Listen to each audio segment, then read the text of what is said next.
안녕하세요. 어떤 일로 연락 주셨을까요?에 대한 변협 등록 가사법 형사법 전문 변호사 지재훈 변호사입니다.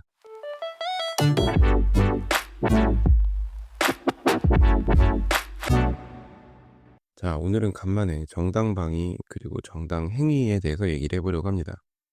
제가 이제 정당방위나 정당행위에 대해서 말씀드릴 수 있는 건 인정되는 경우가 극히 드물다는 겁니다. 인정되는 경우가 없지는 않은데 어지간해서는 인정되기 어렵습니다.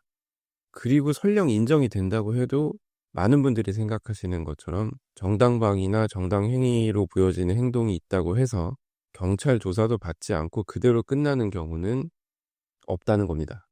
그러니까 누군가에게 어떠한 행동을 했다면, 그리고 그 행동을 당한 사람이 고소에 나아갔다면 일단 경찰 조사를 받을 수 있다는 걸 생각을 하고 움직이셔야 돼요. 설령 그게 범죄를 저지르고 있는 현행범이라 할지라도 그렇습니다. 그래서 오늘은 이와 관련해서 좀 얘기를 해보려고 해요. 누군가를 때리거나 흉기를 들고 위협하면 일반적으로는 폭행죄나 협박죄가 문제가 됩니다. 근데 이제 정당행위 내지는 정당방위가 인정이 되면 상황에 따라서 처벌되지 않는 경우가 있을 수는 있어요. 칼까지 들었는데 처벌을 하지 않는다고요. 처음 들으면 조금 이상하게 느껴질 수 있습니다. 근데 실제로 처벌받지 않는 경우가 있기는 해요. 드물지만. 자, 가상의 사례를 하나 생각해 볼게요. 어느 날 집에 있는데 평소 좋지 않은 관계에 있던 사람이 찾아왔습니다. 얘기하다 보니까 말다툼이 벌어졌고 상황이 격해지면서 상대방이 본인에게 물리적인 폭력을 행사하기 시작했습니다. 이제 본인도 자신을 방어하기 위해서 상대방을 밀치고 또 주먹으로 얼굴 부위를 한 차례 때리기도 했습니다. 문제는 그 다음, 상대방이 여전히 집에 머물면서 계속해서 폭행을 행사합니다. 어쩔 수 없어진 본인은 칼을 집어들고 가까이 오지 말라고 하면서 욕을 하고 위협적인 말을 했습니다. 물론 실제로 칼을 휘두르거나 찌른 건 아니었습니다. 하지만 이제 이때 칼을 들고 상대방에게 위해를 가할 것처럼 행동한 이상 특수협박이 문제될 수 있죠. 자, 이 경우 본인의 행동은 범죄에 해당할까요? 아니면 정당방위 내지는 정당행위에 해당하기 때문에 문제가 되지 않을까요? 일단 상대방이 고소에 나아간다면 문제가 될 여지는 상당히 많습니다. 최소한 경찰 조사라도 받게 될 거예요. 일단 누군가를 향해서 칼을 들었다는 건 결코 가벼운 행동이 아닙니다. 높은 확률로 특수협박이 문제가 되고 처벌도 받을 수 있어요. 물론 상대방이 잘못한 것에 대해서는 상대방도 처벌을 받겠죠. 그래서 이제 뭐 칼을 든 것은 살짝 심각한 문제지만 서로 주먹이 오고 갔다, 몸싸움이 오고 갔다 뭐 이런 정도라고 한다면 수사관님이 이제 합의하라고 넌지시 권하거나 대놓고 합의하라고 하면 또 요즘에는 상당히 싫어하시거든요. 아니 잘못한 건 저놈인데 왜 내가 합의를 해줘야 되냐라고 하면서 당신 수사 똑바로 안 하냐부터 시작해서 수사관 기피 신청 뭐 이런 거 하겠다고 하고 뭐 이런저런 절차를 다 거치면서 항의를 하기 때문에 그렇게 권하지도 잘 않는 것 같기는 해요. 그냥 알아서 잘 하세요 뭐 이렇게. 근데 제가 볼 때는 두 분 다 좀 문제가 있어요 뭐 이런 식으로 넘기시는 경우를 보는데 좀 빡빡해졌다고 해야 될까요, 사는 게. 그런 생각이 들긴 합니다. 예, 아무튼 아까 말씀드린 상황 같은 경우에 뭐 정당방위라는 걸 제일 먼저 떠올려 볼 수 있겠죠. 상대방이 먼저 때렸으니까. 근데 이제 정당방위 같은 경우는 적용할 수 있는 요건이 매우 엄격합니다. 일단 무엇보다 현재 부당한 침해가 있어야 되거든요. 침해가 지금 진행 중이거나 직접 임박한 상태여야 합니다. 이미 끝난 공격에 대한 보복이나 아직 시작되지 않은 장래 위협에 대한 공격은 정당방위에 있어서 현재성 요건을 충족하지 못합니다. 그리고 이제 상당성 요건도 충족을 해야 돼요. 방어 수단과 정도가 침해에 비추어서 사회통념상 상당해야 됩니다.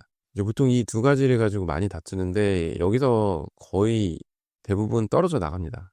상당성 요건을 결여했다고 보는 경우도 많고 이미 다 끝났는데 어떻게 보면 싸움이 다 끝났는데 뒤늦게 분에 못 이겨가지고 달려들거나 뭐 이런 다음에 정당방위라고 얘기를 한다든지 인터넷에서 많이 보셨을 거예요. 누가 때리면 맞고만 있어라. CCTV 잘 보이는 곳에서. 맞는 말입니다. 상대방한테 괜히 빌미를 주면 피곤해져요. 이제 상대방이 이미 눈이 돌아가지고 정말 심하게 행동을 한다라고 하면 또 모르겠는데 일반적인 몸싸움 같은 경우에는 상대방이 밀면 밀리고 뭐 이렇게 그냥 뒷짐지고 있는 게 사실은 제일 좋다고 저는 생각을 합니다. 아니면 자리를 그냥 빨리 피하든가요. 그러니까 술 먹고 서로 싸운 경우에 정당방위 이런 게 인정되기는 거의 불가능하다고 봐야죠. 이제 그런 주장을 해 달라고 하시면 저는 못 해 드려요 일단은. 뭐 자세한 사정을 들여다 봐야겠지만 술 먹다가 시비 붙어 가지고 싸운 경우에 저한테 상담받으시면 그냥 "빨리 합의하세요."라고 제가 제일 먼저 말씀을 드리죠. 이제 뭐 그런 경우에 뭐 변호사가 도와준다는 얘기는 안 하고 그렇게 매몰차게 얘기하느냐라고 생각하실 수도 있는데 상대방이랑 싸우셨잖아요. 상대방 몸에 손이 닿았잖아요. 그러면 합의를 하세요.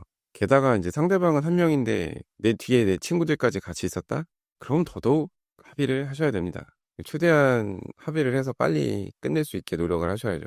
변호사를 선임해서 대응을 하는 것은 합의가 되지 않았을 때 그때 변호사 선임을 좀 고려를 해 보셔야죠.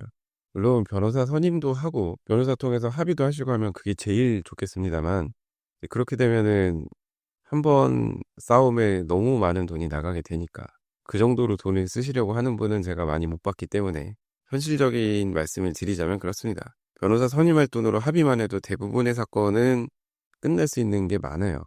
근데 이제 죽어도 합의를 못 하겠다든지 또 이쪽은 합의할 생각이 있는데 상대방이 말도 안 되는 액수를 요구하면서 버틴다든지 뭐 이런 경우면 좀 문제가 되겠습니다만 아무튼 합의를 하는 게 좋다. 어지간한 법률 분쟁에 있어서는. 제가 말씀드린 어지간한 법률 분쟁이라 함은 우발적으로 벌어진 일로 경찰에 신고가 들어가서 일단 파출소에서 진술서를 쓰고 나중에 경찰서에서 연락할 겁니다 하고 돌아왔을 때 그런 정도의 일을 제가 말씀드리는 거예요. 아무튼 제가 아까 말씀드리려고 했던 정당방위. 네, 정당방위 같은 경우는 요건 적용이 조금 엄격해요. 그래서 이제 정당방위가 되지 않는 경우에 그러면 무조건 포기를 해야 되느냐? 그것은 또 아닙니다.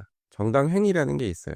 정당행위 같은 경우는 정당방위보다는 조금 더 인정 요건이 넓어요. 물론 정리해 보면 결국 그거나 그거나 아닌가라는 생각이 드실 수 있는데 이제 정당방위 같은 경우는 방위, 그러니까 나를 지켜야겠다는 의사가 필요하고 이제 현재성이 필요하다고 제가 말씀드렸잖아요. 근데 이제 정당행위 같은 경우는 긴급성 정도로 좀 완화가 됩니다. 뭐 현재성이나 긴급성이나 거기서 거기 아니야라고 생각하실 수 있지만 그래도 조금은 넓은 개념이라고 생각을 하시면 되고 주관적 요소에 있어서도 목적이나 동기가 정당하면 돼요. 이게 어떻게 보면 말장난 같긴 한데 이 판례는 정당 행위에 대해서 이렇게 말하고 있습니다. 그러니까 이제 정당 행위 같은 경우는 형법 제20조에서 정하고 있고 사회상규에 위배되지 않는 행위에 대해서 벌하지 않는다라고 규정을 하고 있거든요. 판례는 사회상규에 위배되지 않는 행위란 법질서 전체의 정신이나 그 배후에 놓여 있는 사회 윤리 내지 사회 통념에 비추어 용인될 수 있는 행위를 말한다라고 판시하고 있습니다. 이제 정당 행위를 인정하려면 첫째, 행위의 동기나 목적의 정당성. 둘째, 행위의 수단이나 방법의 상당성. 셋째, 보호 이익과 침해 이익의 법익 균형성. 넷째, 긴급성. 다섯째, 그 행위 이외에 다른 수단이나 방법이 없다는 보충성 등의 요건을 갖추어야 한다라고 판례는 보고 있어요. 이때 어떠한 행위가 위 요건들을 충족하는 정당한 행위로서 위법성이 조각되는지는 구체적인 사정 아래서 합목적적, 합리적으로 고찰해서 개별적으로 판단되어야 하는데 목적, 동기, 수단, 법익균형, 긴급성, 보충성은 불가분적으로 연관되어 하나의 행위를 이루는 요소들로 종합적으로 평가되어야 한다라고 보고 있어요. 그러니까 정리하자면 결국 다 골고루 고려해서 적절한지를 살펴보면 된다는 얘기입니다. 그거를 길게 법률적으로 쓴 것이에요. 판례는 또 이렇게도 보고 있어요. 그중 행위의 긴급성과 보충성은 일체의 법률적인 적법한 수단이 존재하지 않을 것을 의미하는 것은 아니고 다른 실효성 있는 적법한 수단이 없는 경우를 의미한다고 보고 있습니다. 그래서 판례는 이를 적극적, 독립적, 완결적인 요건으로까지 요구할 것은 아니다 라고 얘기를 하고 있습니다. 그래서 이제 어떤 행위가 정당 행위라는 이유로 위법성이 조각된다는 것은 그 행위가 적극적으로 용인되고 권장된다는 의미가 아니라 단지 특정한 상황 하에서 그 행위가 범죄 행위로서 처벌 대상이 될 정도의 위법성을 갖추지 못했다는 것을 의미한다라고 판례는 판시하고 있습니다. 그러니까 정리하자면 그때그때 다르고 수사관님이 봤을 때 혹은 판사님이 봤을 때 그럴 수도 있겠네.